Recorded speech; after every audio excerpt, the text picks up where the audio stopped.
Have you ever been in a big city and seen a beautiful stone building from the 1800s, standing in stark contrast to the modern concrete and steel edifices surrounding it?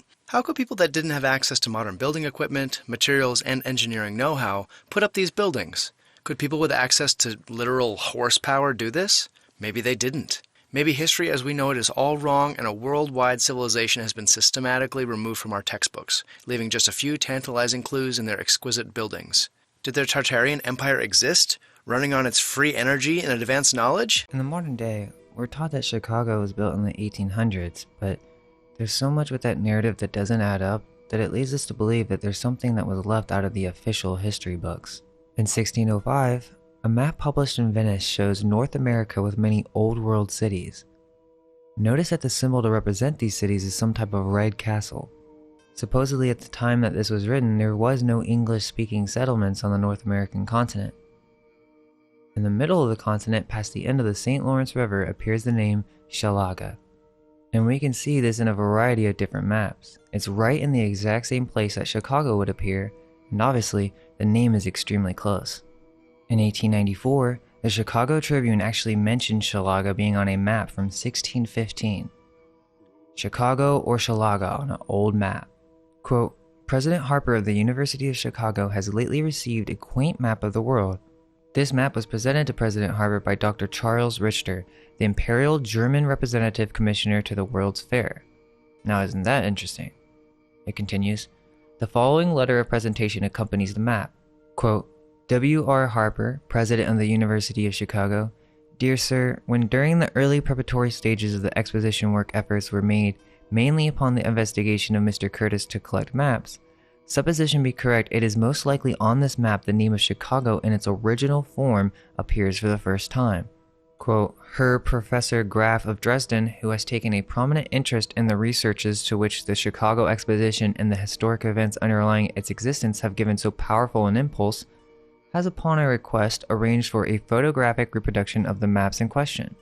And as the representative of this commission and on behalf of Herr Professor Graf, I have the honor to request you to accept a copy of the same with the request that you give it an appropriate place in your university. And with the hope, also, that it will prove the warm interest that Germany has taken of old in that far-off period of history.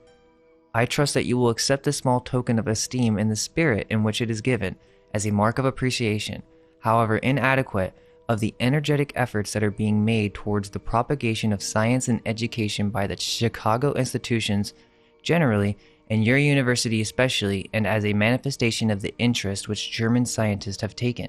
End quote. Okay, so Dr. Charles Richter was the Imperial German Representative Commissioner to the World's Fair, and it seems that he was trying to write to the university professor and attempt to speak about Shalaga appearing on old maps, and he even alludes to it having a connection with Germany. Obviously, there was some interest by people who knew not of the origins of the World Fairs into Chicago's ancient origins. But this is kind of where it gets even crazier. The newspaper actually had a follow-up 6 days later where they attempt to cover this whole thing up. Let's remember now that we understand the orphan asylums and that most of these people, especially the journalists and the German migrants, they wouldn't know the full history of this city. That knowledge would only be known by the secret orders who own the buildings and perhaps some higher-ups at these colleges. Now the headline of the newspaper reads, Shalaga is not the same as Chicago. Someone named C.F. Gunther writes in and says, quote, In the Tribune of Sunday, there appeared a map lately sent to President Harper of the University by Dr. Charles Richter, Imperial German Representative Commissioner, which is supposed to represent the oldest appearance of the name of Chicago, namely 1615. As no one questions this assumption, I am frank to say that it is unquestionably an error in every respect. It is not true that the so-called Shalaga on this map is at the exact point where the marvelous city is now located, but on the contrary, the country is marked Mexicana. Again, the so-called St. Lawrence River is not so far south. This river was well known at the time and should be at the top of the map, hence this is also a far-fetched assumption. It is self-evident that no one would put Chicago on a river running up in Mexico, for Chicago, situated on a chain of lakes nearly 1,000 miles long, omitting these lakes entirely and place it on a river going into Mexico. He continues trying to prove this Mexico argument and that Shalaga is actually spelled Shalapa. Now, this makes it very obvious that they didn't want this to be looked into at all because the truth is, Shalaga is not spelled Shalapa. and it's on several maps in the 1500s. Many of the maps that show Shalaga closer south have been distorted, as with the German plate, but there are maps that show it in its correct position. Also, just because the map said Mexicana doesn't mean anything.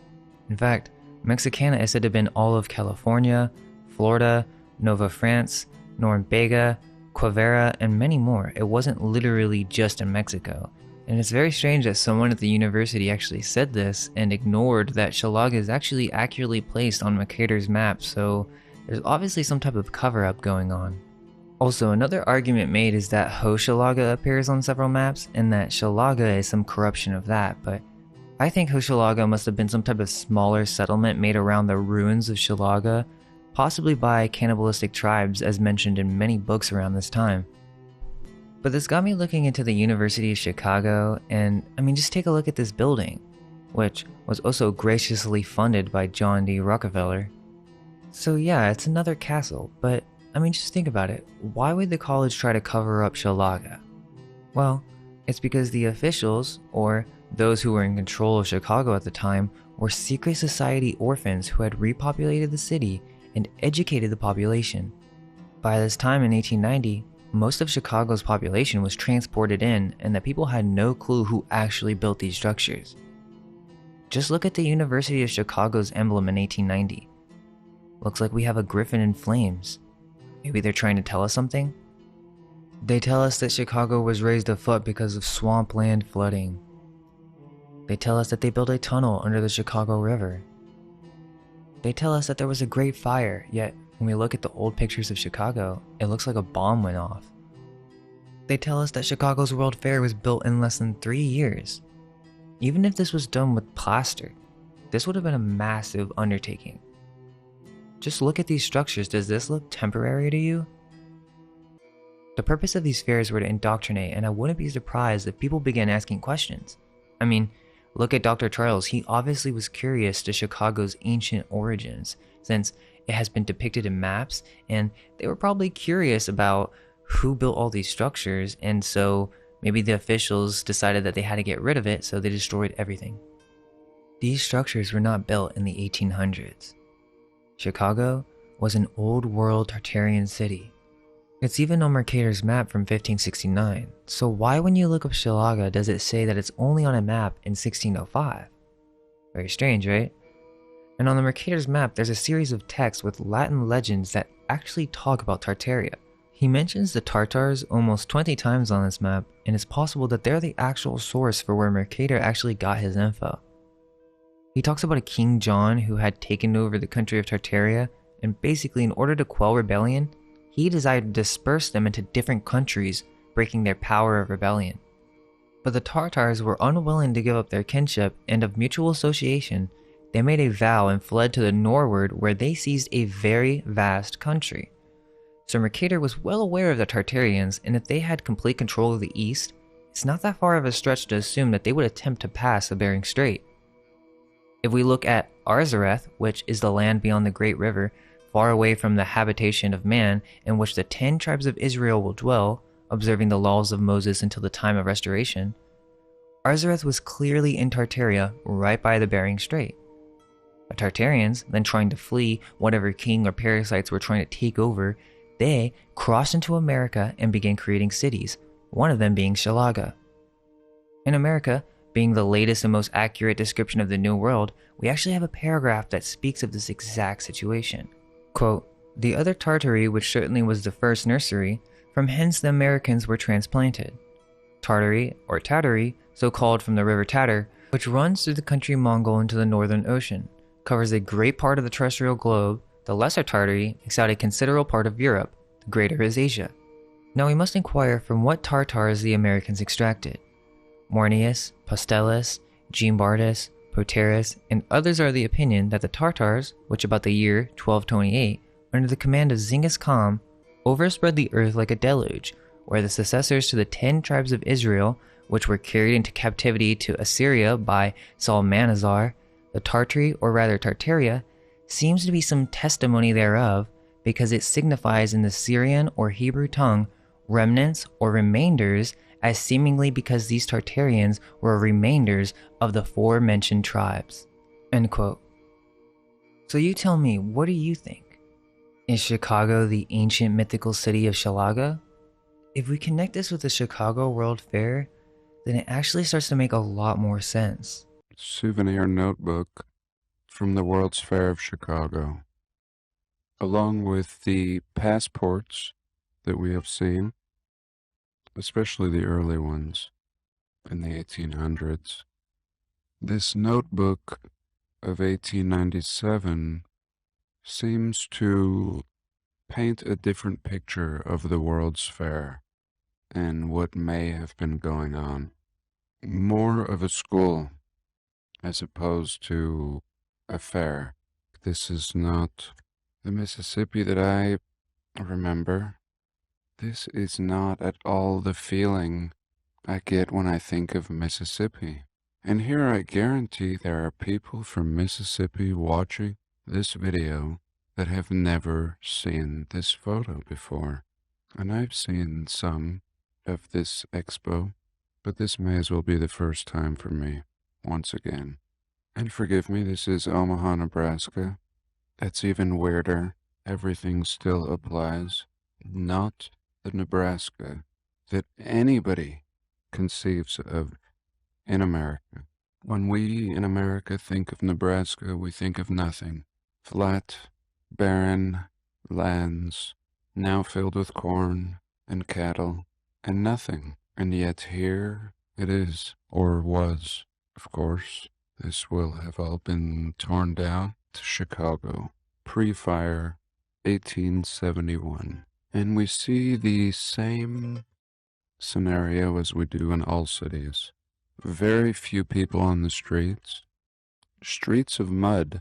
One of the most baffling clues lending to the idea that these people did not construct these cities. Here we see the intersection of LaSalle and Washington Street. Once again, solid buildings and streets of mud.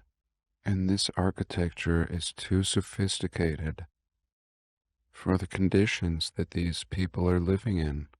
Here, a car company. This is a hotel, and it's been turned into this Pullman Palace car company. Even they know it's a palace. They're just going to call it the Pullman Palace. Can you even pull a car into this facility? Booksellers Row. Here you go. So many book printing, this and that. It's like the only thing they knew how to do was print books. And it would have been very important, as they were actively rewriting history.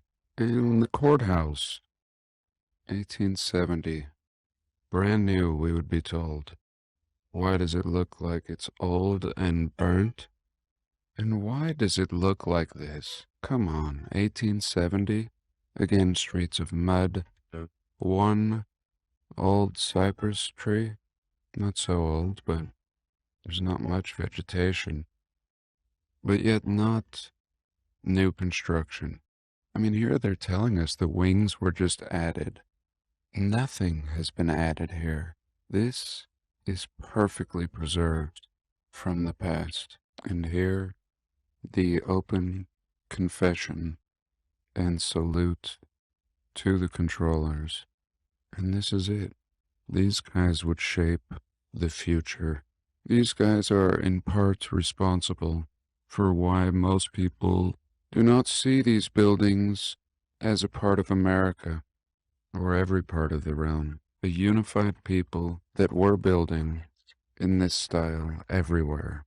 And here it would be brought down to help facilitate the writing of a new history.